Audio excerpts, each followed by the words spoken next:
السلام عليكم، مرحبا بكم معنا اليوم في حلقه جديده من قناه وصفات الاحلام. اليوم الوصفه ديالنا هي سلطه ديال الجزر بالجوز الهند وبالزبيب والبرتقال، سهله وكتوجد في دقائق. كنتمنى تعجبكم.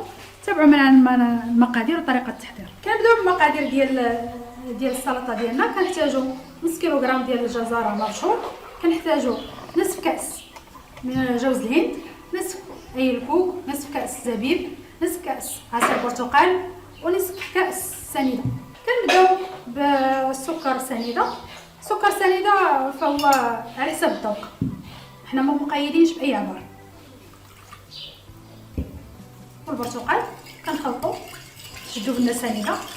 من بعد كنضيفو جوز الهند اللي هو الكوك نصف كاس، وكنضيفو نصف كاس ديال الزبيب،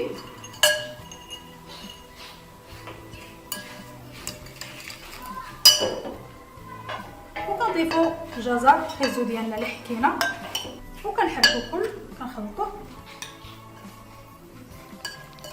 الشلاضه ديالنا ها هي واجده كما كتشوفوا، دغيا وجدناها. انا زينتها بالشرائح ديال البرتقال.